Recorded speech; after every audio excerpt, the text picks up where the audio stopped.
Welcome to the Integrated Schools Podcast. I'm Andrew, a white dad from Denver. And I'm Courtney, a white mom from Los Angeles. We're back with another episode in our In Case You Missed It series. We're still working on upcoming episodes that we'll be releasing in the fall, but we're thrilled today to bring you a podcast that I can honestly say completely reshaped how I think about race and how I think about America. It's a really phenomenal podcast, and this is such a deep series that we strongly recommend you listening to it cover to cover. Now, this podcast was released back in 2017, and while it isn't directly about school integration, I think you'll see just how relevant it is. I'm minding my own business one day, looking in on my Facebook feed. It's the summer of 2016, in the frenzy of the campaign season, a few weeks after Donald J. Trump got enough delegates to clinch the Republican nomination. That's John Biewen, and he's the audio program director at Duke's Center for Documentary Studies. Someone's posted a video clip from the daytime talk show The View. The headline is about the comedian and actor D.L. Hughley and something he said on the show. It snags my interest, and I click. But let's talk about politics already. I mean, we often talk about, what's going on with Donald Trump. Did you ever think he would even get this far? But I think I'm not shocked that he is. You're not? Why? No, because I think that ultimately America's aspirational. Like, to me, Obama is what we would like to be. Right. Yes. Donald Trump and his supporters are what we are. Hey. They are what we are. Listen, we want to be different. Like, we'll put Harriet Tubman on the front of a $20 bill, but leave Andrew Jackson on the back. So we have a slave on the front and a slave owner in the back. So even when black people are on money, we still got a supervisor. So, The last bit is funny, but it was the part before that that stopped me in my tracks. This bit. Obama is what we would like to be. Right. Yes. Donald Trump and his supporters are what we are. Hey. I have to admit, my reaction at the time was, hold on a second.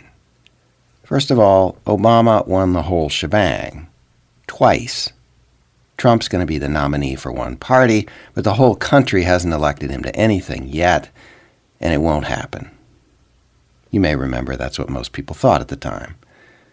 Besides that, I bristled at Hughley's we.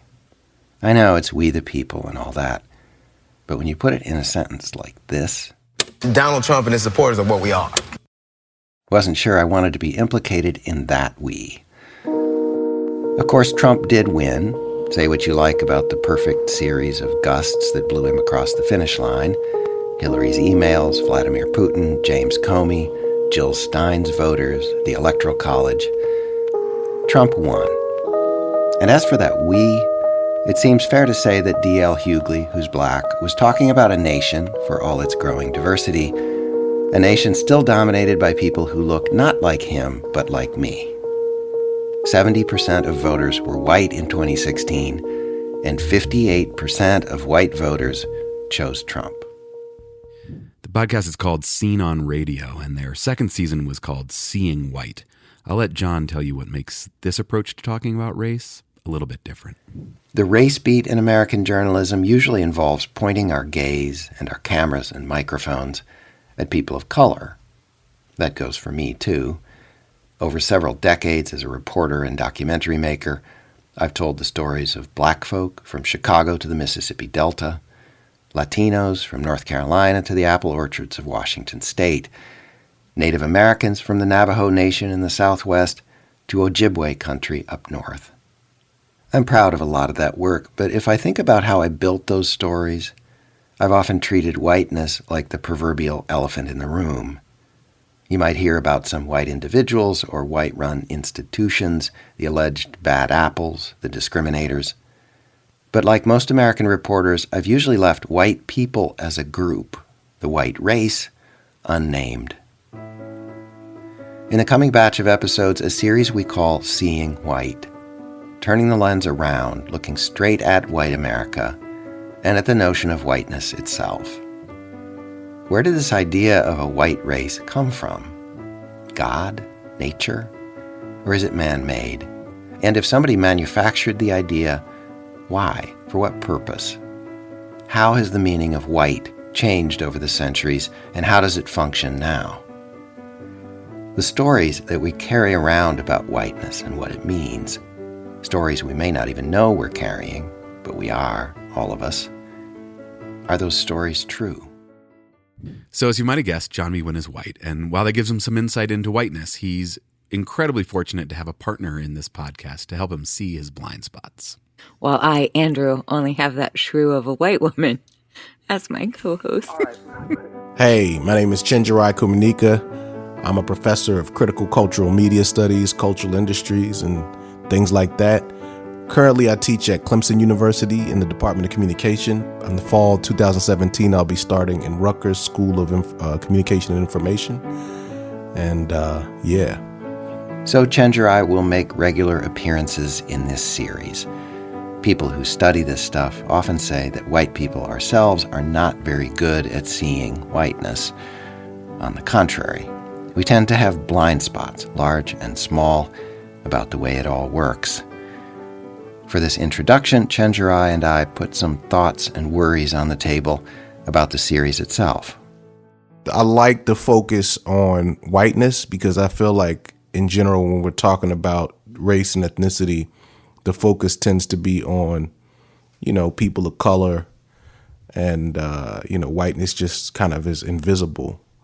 And so I like that. But, there's like a couple of things I'm concerned about. Like when you say it right off the gate, there's a couple of things that just come up like, I hope we don't go in this direction. Right. Tell me. Well, I'll tell you, the big thing is this. There's a tendency in this country to frame the discussion about race and ethnicity and oppression in terms of something called race relations, and this overwhelmingly focuses on the individual attitudes, of people, almost like racism is like this disease, and the overwhelming puzzle to solve is like, who has it? Yeah, right. Exactly. That's how we think about it, isn't it? And how are we getting along? Sort of, are we nice to each other or not? I think the thing that these conversations really need is something that people are deeply illiterate with, is this issue of structural racism, or institutionalized patterns of exploitation and oppression that are like racialized in certain ways, and really just a more complex engagement with how power works and what race and ethnicity has to do with it. This is, to me, almost distinct from this problem of, it's not distinct, I guess, but almost distinct from race relations or prejudice. And so I really have a problem with people framing like that. And there's an idea that people have talked about that you can have racism without individual racists, because systems and structures have been set up in a way that they sort of run this way on their own at this point, right? Or at least that's a thesis to be looked at. Right. I mean, I think, and in a way, that's like more worrisome in a way, right? It's like not just when you have like the person who we all know is a bigot, but actually when you can have a system where people they don't have those attitudes, but somehow they can be incentivized to participate in a system of oppression. That's what I'm more worried about, Yeah. I have a worry too, and a disclaimer that I would want to make about this project. And that is, I'm concerned that people will look at the title of the series, Seeing White, and they'll think, oh, this is a series about white supremacists and neo-Nazis and the KKK again. Oh, yeah. Yeah. And yes. I want people to know that that's not what we're up to here. Please, yeah. Those folks are having their moment, but it's not going to be on this show. Right. I mean, yes. Who knows? There might be, there'll be some overt racism that gets referred to and so on. But mostly what we want to talk about is, the rest of us who are not overtly stated white supremacists, and sort of how things go down among the rest of us. Yeah, I'm 100% in support of that. I mean, I just think like, it's hard because it is appalling when you see some of these crazy examples of bigotry and now people coming into explicit white supremacy and, white nationalism and things like that. But the thing I'm much more interested in is the kind of whiteness that's just institutionalized. It's there, it just structures every day, well, here I go, everyday interactions, but also just patterns and how institutions are set up and all these other kinds of things, right? Who has what rights, how resources are distributed. Those things are just sort of ingrained. They're just with us there invisibly, like the water that we're in. And that's what I'm more interested in.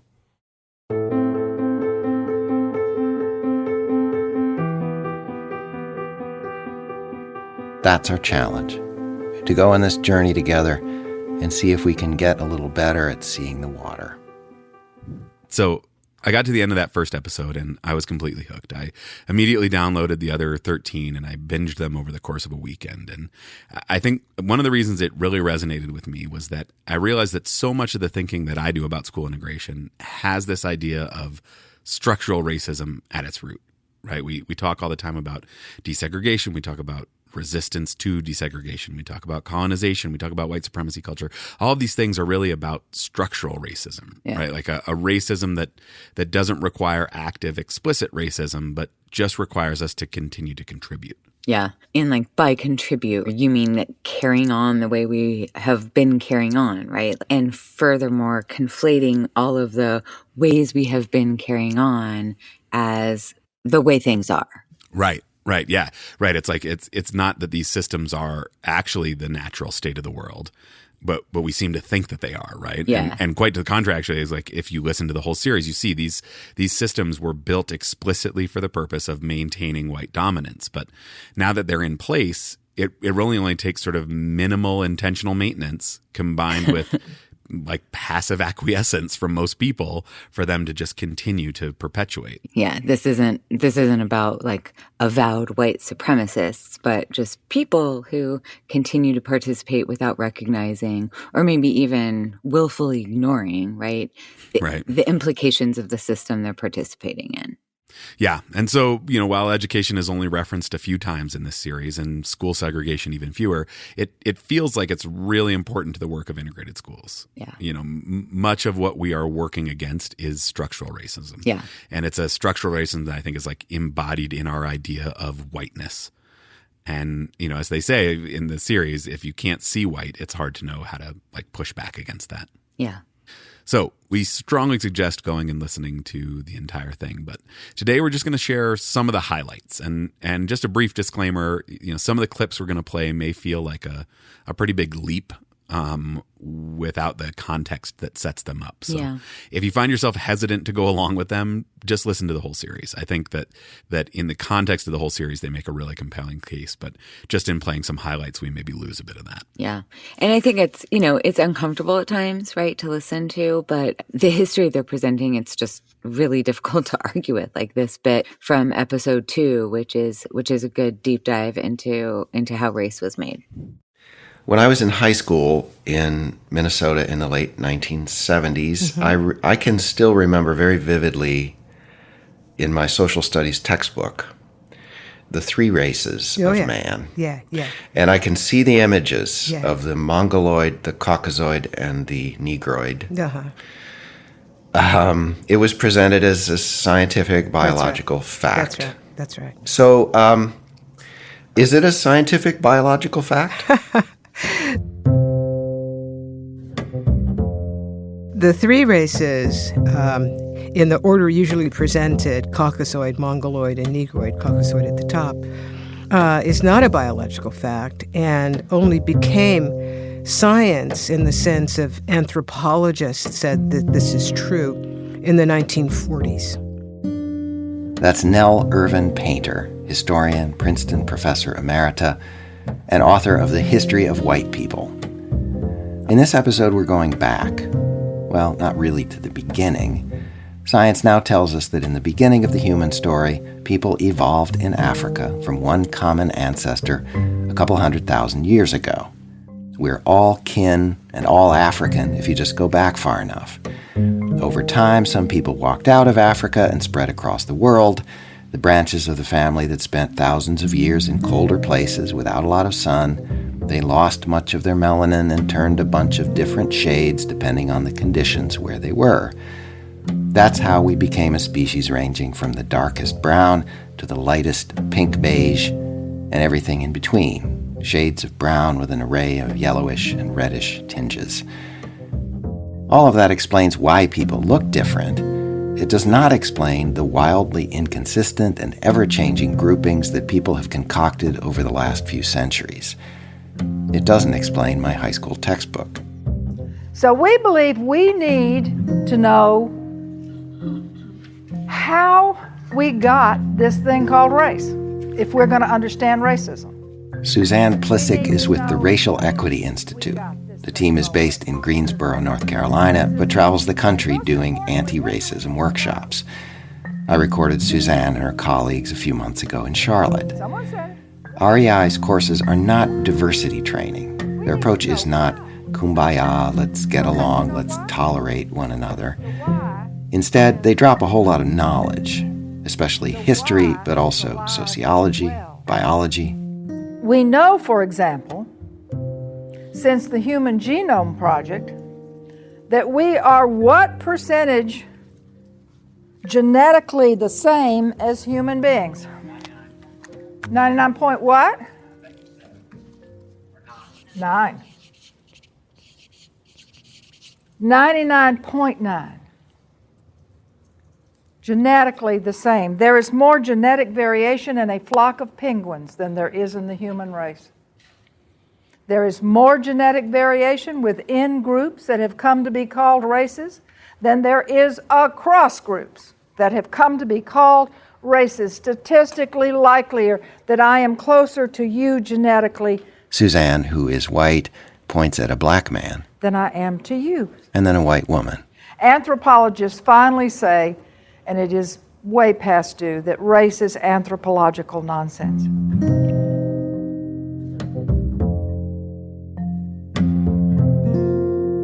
Is that the same thing as saying it's not real?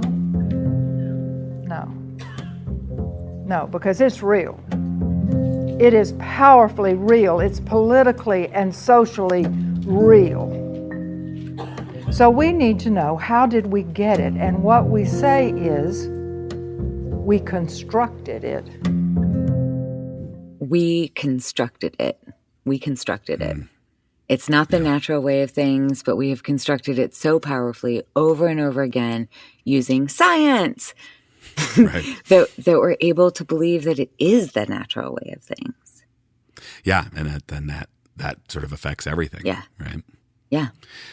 I would say one of the best parts of the series in my mind is that every episode ends with a conversation between John and Dr. Kumanyika, sort of rehashing what they learned from that episode. And this next clip is from the end of episode 2, which, in addition to what you just heard, also featured the brilliant Ibram X. Kendi, who is the author of Stamped from the Beginning, The Definitive History of Racist Ideas in America. Yeah, and he has a new book coming out in the end of August titled How to Be an Anti-Racist, which I'm really looking forward to reading. Yes. Hey, Chandrai, it's me again. Hey, what's going on, John? How you doing, man? You know, and in the piece we heard Suzanne Plihcik from the Racial Equity Institute say that race is not scientifically real, and yet it's very real politically and socially. It's kind of a tricky thing to make sense of, isn't it? Right. Yeah. I mean, and you know, I gotta say, when I really am putting on, like when I'm being sympathetic, I can kind of understand why it's confusing to people. Because for people who haven't thought about this, on one level, that's what you're trying to get them to understand, right? Like the science, you know, the genes, the genetic diversity. And you're like, listen, you know, scientifically, race is like not real. It's not a thing. It's like race isn't real biologically, but it is very real as a way that society has been structured. And there's real, you know, the effects of race as a social construct are real. The reason we can't stop talking about it is because we can predict wealth distribution, police killing, all kinds of other, you know, sort of life expectancy factors, health issues based on race, you know, access to schools, because society has been organized around a concept that is not biologically real. And then there's another thing about race to me that's also confusing, which is that we want people to understand race as like this systemic thing, like this structural thing that is like in institutions and is in patterns of, you know, the way rights and resources are distributed. And it's like a structural thing. It's not about just attitudes, like just about, you know, like your distant cousin who's a bigot, right? But we also do use the term racist for that too, right? So So I think that's confusing too, because those seem like different things to me. Right. And that connects, and we talked about that last time, and it connects in a really significant way with the point that I think Professor Kendi is trying to make with his history of racist ideas in the U.S., which is that he argues that we basically have the cause and effect relationship backwards, right? That we're sort of in the habit of thinking that the problem with race and racism starts with attitudes, that people look at other people and they look different or come from a different place. And so there's this tendency to look down on that person or to have prejudice toward them, and therefore to then think, well, I guess it's okay to exploit or mistreat this person. And that's the history of racism. That's how this all has happened. And his argument is that it goes exactly in the other direction. Right. And it's a weird thing. Like, the ignorance is what caused the exploitation. And I think that's totally wrong, right? I think, because if you think about it, you know, when Columbus on his like first and second voyage over to the so-called New World, you know, the mission was exploitation before they even met up with the Arawaks or the Taino Indians. You know, like, the whole issue was, we're going to set up colonies and try to take land and try to get resources. Right. And it wasn't like, you know, they just decided to do that once they encountered these people and didn't understand them. And slavery too. I mean, people went to Africa to steal them some people. They didn't go, you know, as tourists and then look around and say, oh, look, there's these people who we think are inferior, and therefore I guess we'll. And what are we going to do with them? Yeah, they didn't say like, oh man, here's these people, you know, they're like subhuman and like 3/5 of a human being. So what can we do? Oh, let's create slavery. No, I mean, but that's kind of like what I grew up on and what people think.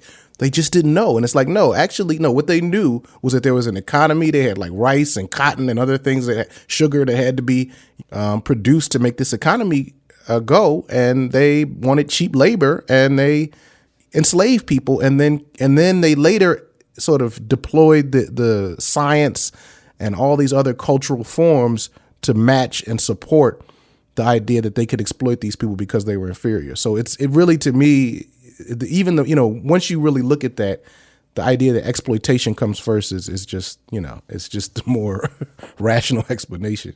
I think it's easier for people to think about it like it's all just a matter of attitudes and not understanding, and like maybe people just didn't sit down and eat enough dinners together or something like that. Because when you think of it that way, you can make it about individuals who didn't understand. Where when you understand the way that exploitation was sort of baked into the project of Western imperialism and, you know, the development of the United States, then you have to go and question much more fundamental structures and much more fundamental ideas about our culture and all these other things. So I think it's harder to have to look at that.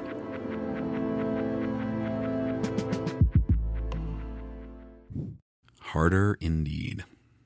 So next up, after a deep dive into the financial and the social control incentives that led to the creation of whiteness, Dr. Kumanyika is back to highlight one of the big challenges with a series focused on whiteness.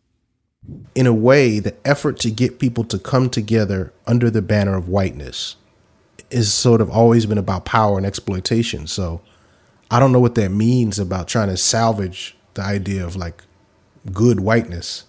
You know, that's something that you got to wrestle with. Yeah. You know, I mean, it seems like the whole project was related to exploitation. And so if you identify that way, I don't envy you in terms of having to try to think about what that means, you know?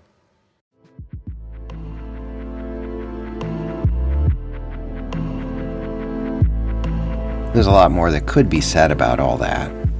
What becomes of a European American's identity in the face of the real history of whiteness in this country?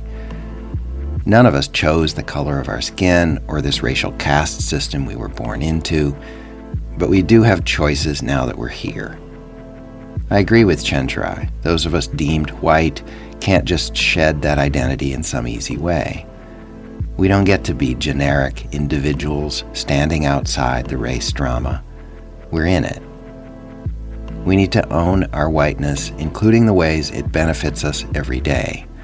The little ways, the life and death ways, the ways in which the very structures of society were set up to our advantage. And we need a conversation we're not having now about how deep we need to go to remake this thing. Seems to me there's a way to acknowledge we're wrapped up in the whiteness project that our forebears created without believing it's really real or having allegiance to it. So this piece hit me really hard because, like, I don't know that we have any good models to look to for quote unquote good whiteness. Yeah. Right? Like, if the entire concept of whiteness was always about power and exploitation, what does good whiteness even mean? Yeah. Right? I mean, I think in some ways this is the task that lays ahead of us. I mean, it's certainly something we think about a lot at integrated schools, right? Can we find new ways of being white? Yeah.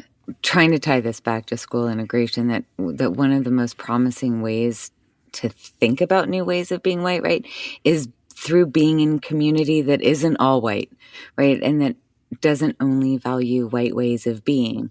Yeah. I'm not talking about like, let's celebrate Kwanzaa or Dia de los Muertos and donning marigolds, right? Like, but about being in community and struggling with that and what that means. Yeah, right. Creating new experiences for our kids, for ourselves, right? That allow us to discover new ways of being white while we work to try to decenter our own whiteness.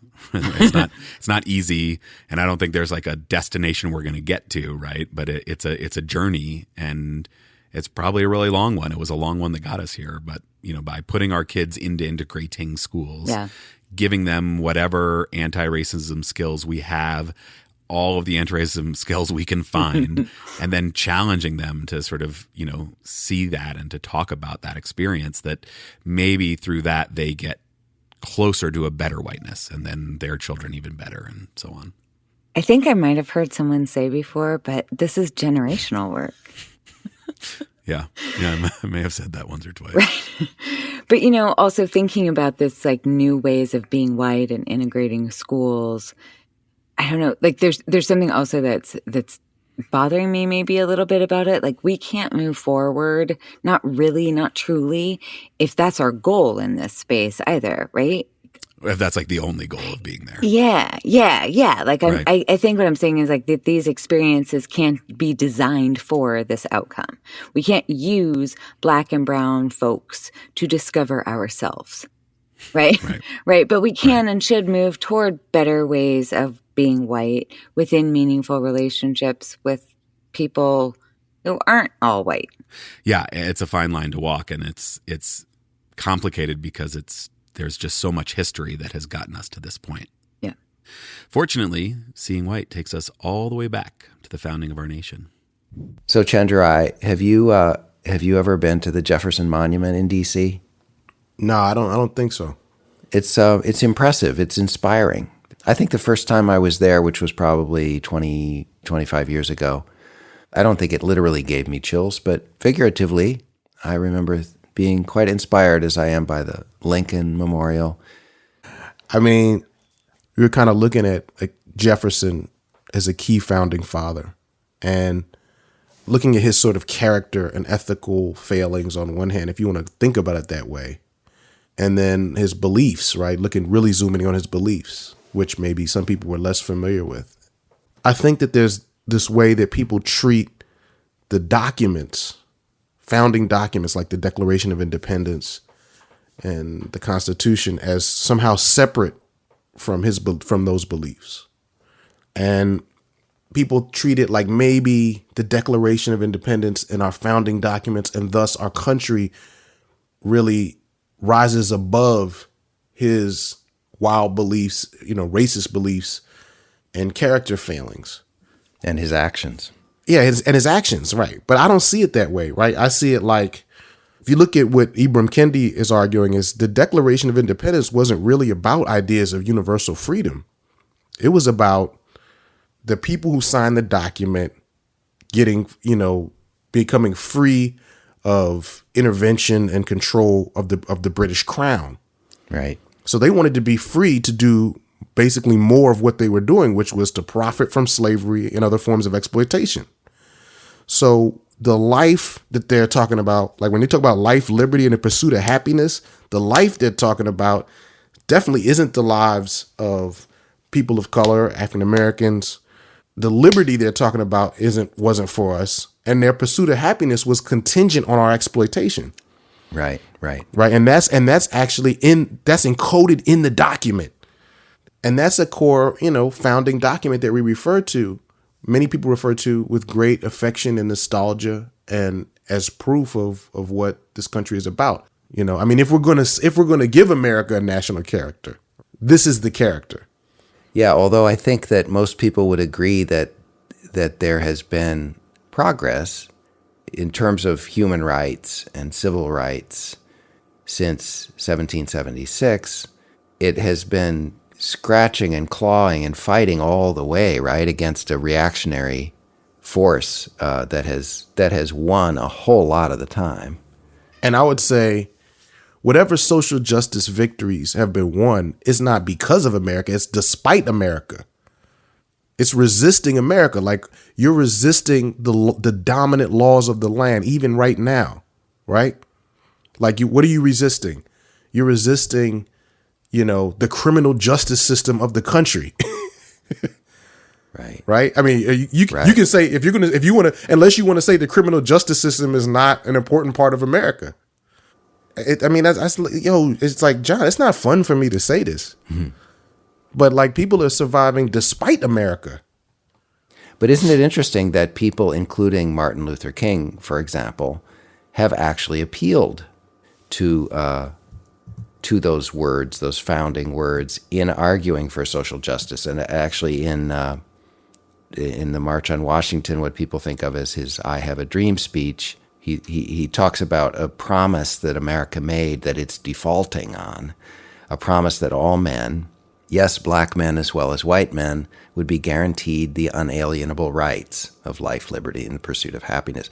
So he's appealing to the Declaration of Independence as something that was a promise that, so he seems to be, at least maybe just rhetorically, appealing to that as well. If this is what the country says it's about, let's be that, right? That's a powerful rhetorical appeal. And for that reason, I understand why activists and organizers have not taken that off the table. But, I'm making a risky move of kind of pushing back against Dr. King a little bit, but it really wasn't a promise. That's not what Jefferson was promising. He wasn't promising the thing that Dr. King is talking about. He wasn't promising it to black people. Right, as we heard. So, if we're honest about what Jefferson meant, right? Like, I feel the power of that rhetorical appeal, but if we're honest about what Jefferson meant, he was not promising that to black people. So, it's a tricky thing. Like, I think in different rhetorical situations, different audiences, I understand why people want to invoke that sense of patriotism by invoking those words. But I think that comes with a cost. And the cost is that using that word, referring to Jefferson as though Jefferson did make a promise that was about going to appeal to all people and was about justice for all people, that allows a lot of folks to indulge in the fantasy that that's actually what Jefferson meant. And he actually did stand for that. And then we can do that intentional forgetting that he owned human beings and argued and fought for his right to do that and refused to release those human beings from bondage. Right. And then wrote documents that weren't inconsistent with that. Because he wasn't talking about those people. Yeah. Howard Zinn has this line where he's like, it's not about indicting people in absentia. That's not the point. That's not the ultimate point of this. What I want us to try to understand is that if for people who are about transformative change and giving people equal rights and, liberation is the language some people use, decolonization, Black Lives Matter, what you have to understand is we're trying to become something this country has never been.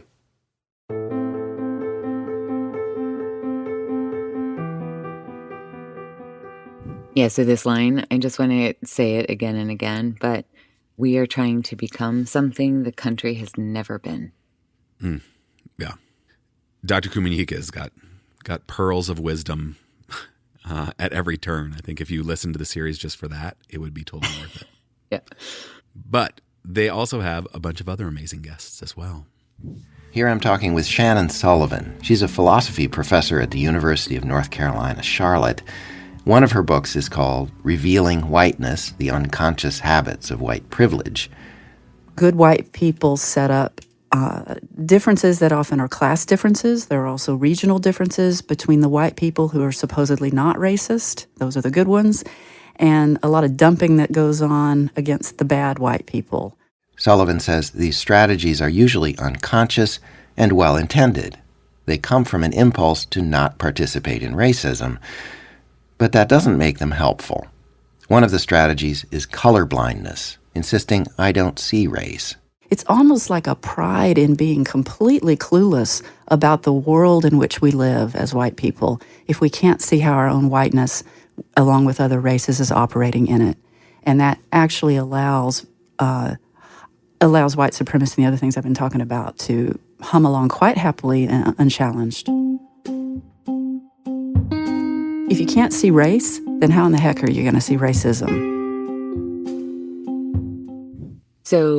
So class versus race is one of those themes that come up in school conversations and certainly integrated schools stuff all the time, right? Yeah. Like I hear so often white parents talk about how much they really love, quote, diversity at their school. And, you know, what we often see is what Nicole Hannah-Jones calls this curated diversity, where it's, Yes. you know, a school full of just enough different shades of kids tumbling out of an Audi at drop-off, right? Right. And people will say, right, they'll say they prefer a school just without too much poverty. It doesn't matter like what the race is. It's hard. But we also know like there's pretty compelling research from Chase Bellingham and Matthew Hunt that the higher the percentage of black kids in a school, the less likely white parents are to say that they would consider sending their kid to that school. That's right. Even if all the other factors are the same. Yeah. So while socioeconomic status is like definitely a factor in school segregation, we can't let go of the racial aspects that are going on here. I think there's a lot of reasons for this resistance to let go of race. And one reason is that societies like ours are built on great wealth disparity, and you need an exploited class for that. In some ways, that's what wealth is. Like the history of wealth in the Western world is inextricably linked to exploitation. Extracting wealth from someone else's labor, right? That's right, yeah. And so when you produce that exploited class and that labor using the concept of race, you also produce a whole social order that lasts for a long time based on race. And what that means for us right now is there's a lot of people who didn't consciously participate in that order who have an investment in it. They have an investment in whiteness. George Lipset calls it a possessive investment in whiteness. And you can see it in the stakes involved in people's neighborhoods and their schools, who gets to be management, who gets to, you know, whose history and culture get taught, whose mascots, you know, all these kinds of things, right? And you see people are really invested in that. Like they don't want to let go, right? Yeah. There's a culture of silence. Something about the dominant American culture where we're supposed to be silent about certain kinds of things. You know what I'm talking about? Yeah, well, and when the one word you used, silence, I think it sounds like what you're getting at is that in conjunction or another layer along with this kind of structural system of white supremacy, there's a cultural layer in which it's expected.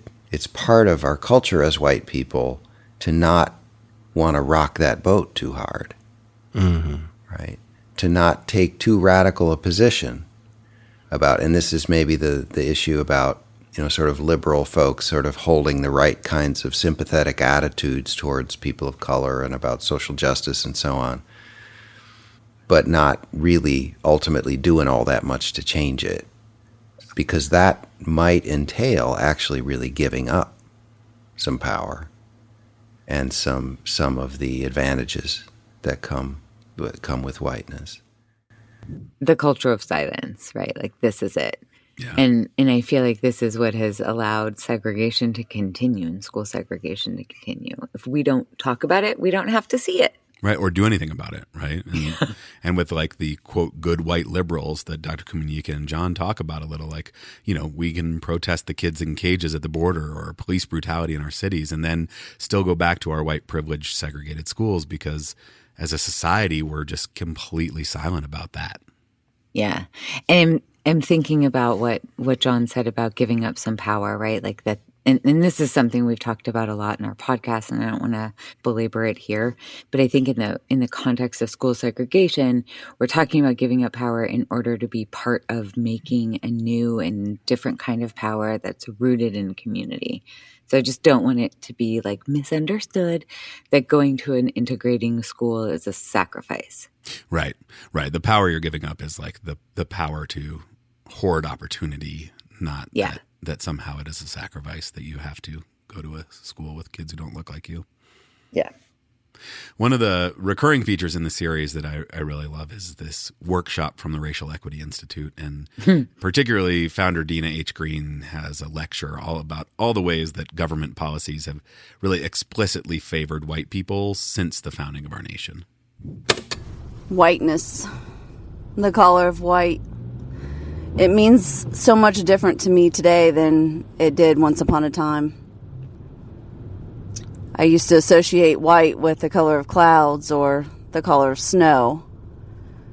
But now, whether through my personal interactions or the media or just society in general, unfortunately, the color white represents power, supremacy, privilege. That's Catherine Foster, who lives in Charlotte, North Carolina. She was reflecting while driving in her car after the first day of the Racial Equity Institute's anti-racism workshop last winter. I loaned Catherine a recorder and asked her to share some of her thoughts. I also gave a recorder to Dan Pliska. I'm wondering if this class is approaching this subject from a negative point of view. We did go through some of the history of racism, of all that went into creating this, but I tend to be an individual that tries to look at getting ahead from a positive standpoint. I do see people that don't have advantage, people that get stuck in systems and don't know how to navigate systems. And it's more about navigation than it is about racism. It's about having the drive, the will, and the energy to move forward. You can't just lay back and say, bestow it on me.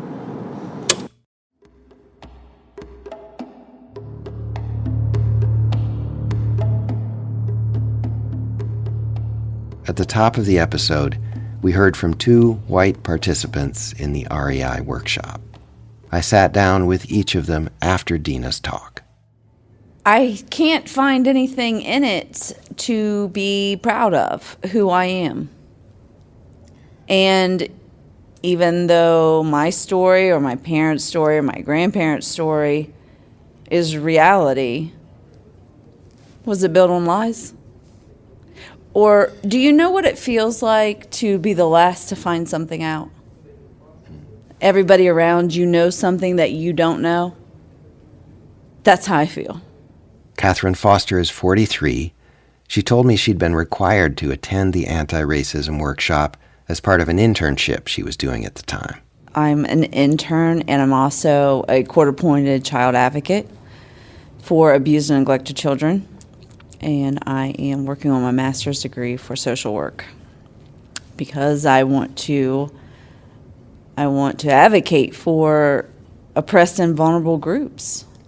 I don't think that I had any real particular reaction to the affirmative action thing.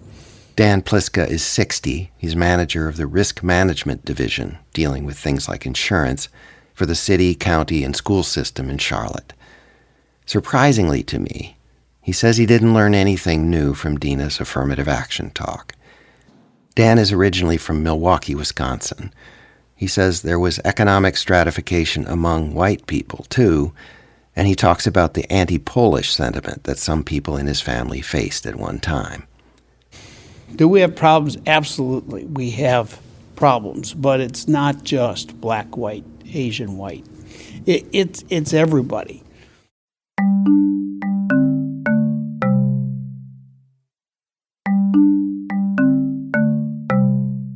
Hey, Chenjerai. How you doing? Hey, what's going on, John? How you doing, man? Doing all right. But I just have, my question for you today is, what are we going to do about all this reverse racism out here? Yeah, reverse racism. That's right. But, okay, so what did you hear in the reactions to the workshop from the folks that I talked to, the white folks who were there as participants, Catherine and Dan? Yeah. Well, with Catherine, I understand what she's struggling with. It's a lot to process. She just got all that knowledge dropped on her by Dina H. Green.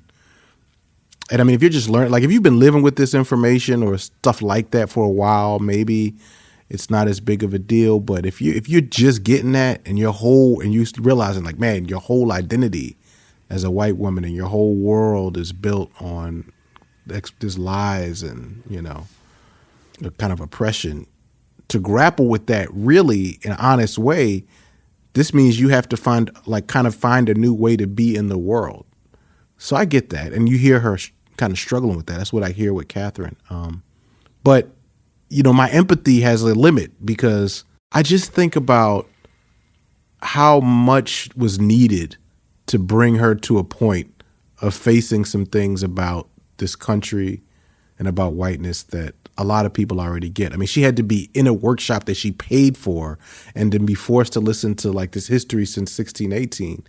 And then all of that just for her to begin to grapple and go, maybe, maybe whiteness is, maybe there's some, and it's like, I guess I'm glad somebody's doing that work, but I don't know if it's worth our energy as black and brown people to drag folks kicking and screaming to acknowledge some of these basic facts.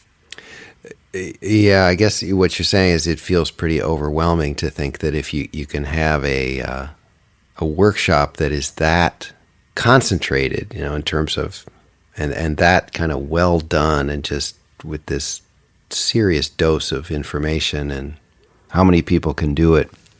Right. That's what it takes. and apparently the REI is in great demand, and they're doing these all the time.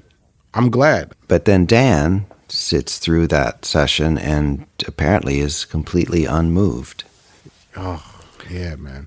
And I guess what I heard from Dan, with all respect to Dan, was a kind of deflecting strategy, whether conscious or unconscious. And, he says, yes, racism is a problem, including white racism, but there's racism in all directions. And, he's treating racism again as just a matter of attitudes and prejudices. So black folks, engaging in colorism, or Chris Rock telling a joke that stereotypes Asian people, which, let's be clear, he shouldn't have done that. But Dan seems to be kind of flattening things out so that that kind of racism is the same as systemic institutional racism that has given most of the spoils to white people for hundreds of years, right? So it also seems to be kind of a way of ending the conversation when he says that, well, we all have, there's racism that goes in all directions. When I listened to like the mental games that Dan was kind of playing as he tried to come to grips with this, you ever hear that phrase, watch whiteness work? Yeah, I see it on Twitter a lot. Yeah. And I think in this series, we've seen that whiteness works a lot of ways. But in this space where there's like this willful denial, at the same time, there's ignorance, but then there's like this denial. You know, you can just look past evidence. Like Dean Hayes Green lays out all this history, all this evidence, all these facts. She's naming each policy, this, and that. And then it's like, yo, you really just gonna look past all of that? And it's just like, oh, well, yeah, sure, we got problems. And I think that when the case is made for you like that, and you still cannot acknowledge what that means, you have to flatten it out, make everything even Steven. That's not somebody who doesn't get it. I think that that's somebody, I mean, on the surface, it just looks like ignorance, but now you can't say it's ignorance because this case was just made for you. So Right. that's somebody who, to me, that's not somebody who doesn't get it. That's somebody who gets it and kind of refuses to acknowledge it because they have some sense of what they're going to have to give up. And they have some sense that this is going to mean, coming to grips with this means I'm going to have to change the world I'm comfortable with. I think there are lots of things in our culture when you're white that are reassuring us over and over again that the country is basically noble, that the country basically means well. Oh, yeah. And I guess All the that's time. my experience, is having to learn over and over again, you know, the lesson that's kind of a dream. James Baldwin said, not everything that's faced can be changed, but nothing can be changed until it's faced. The other word that comes to mind, if I think about sort of what struck me about the experience and the talk, was is complicity. Right? That if you're white and you lived in the U.S. for more than a few minutes, you've almost certainly benefited from white supremacy, and very likely in tangible dollars and cents ways. So if you're white, you can't really make a claim to having been on the sidelines and not a party to this story of exclusion and exploitation, because you have benefited from it. I think a lot of people feel like they didn't individually discriminate, and so they're not responsible. But, you know, that's how attitudes work, right? Like, that's how individual acts of hate work. But when you have institutionalized a power arrangement, that creates paths of least resistance. That means that you've set up the society in a way where all everybody has to do is go through it in the way that's least hard, that's convenient. Everybody just has to wake up and do what's convenient, what's the easiest, and they'll be reproducing that system. And so what it really means is that you benefit from the system and you reproduce it just because you woke up every day and did what was the easiest thing to do to get through. Yeah. You know, and I think that kind of power is, and that kind of process of benefiting is what we have to come to grips with.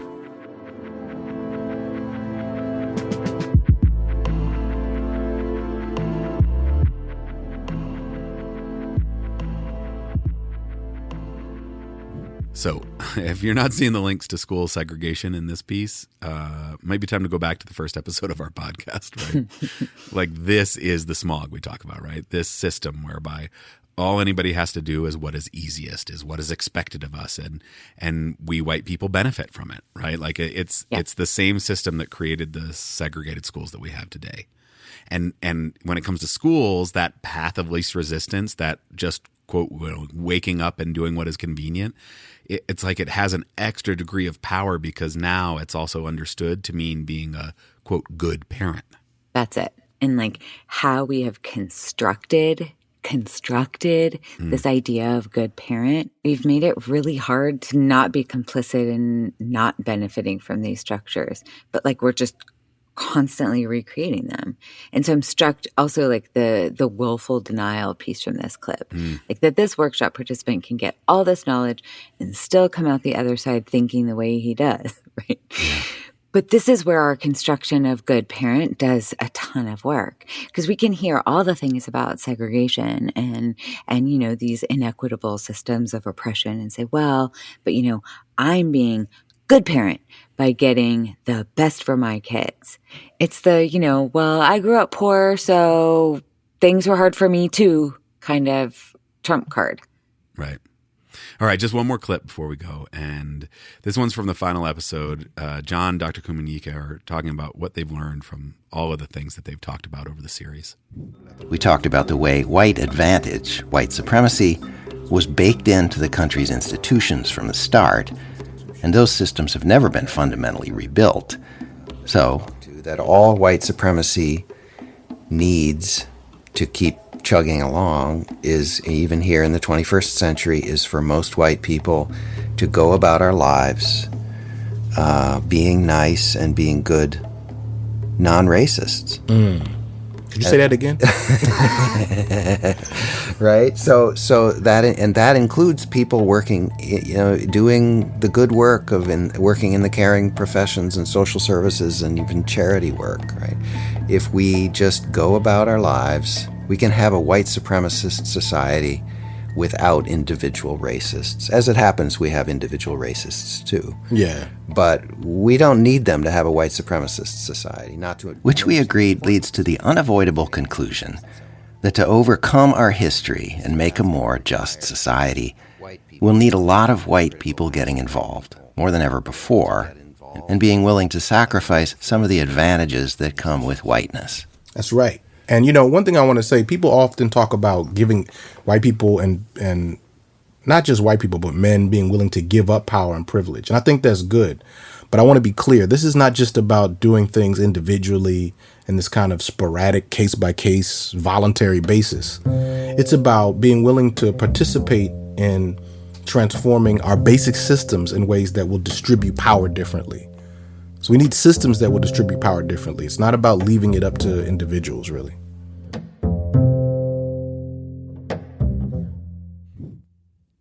So it's not about leaving it up to individuals, but transforming our systems to distribute power differently will require individuals, and it will require individuals with skin in the game, right? Individuals who are finding our shared humanity, who are ready to work hand in hand to create something that has honestly never been created before, a system of true equity. But I feel like if we white people can't see our own whiteness and how it affects this work, then I don't know how we ever address it head on. And I guess that's why Seeing White feels like such an important piece of work. Yeah. Yeah, and there's so much more great content in the series. You can find a link in our show notes or just go to seenonradio.org. That's SCENE on radio.org. Yeah. Huge thanks to Seen on Radio for letting us use their content, and my deep apologies to John and his son who created all the music for their podcast. My wildly inartful edits beat up their scores pretty good, but go back, listen to the whole series, enjoy their music, enjoy their content. Meanwhile, we are hard at work on our next season of episodes, and as always, we welcome your feedback. So what do you want to hear about in the next season? What other podcasts should we be listening to and sharing? What choices are you making for your kids? Send us a voice memo or an email to hello@integratedschools.org. And as always, we are happy to be in this with you as we try to know better and do better. See you soon.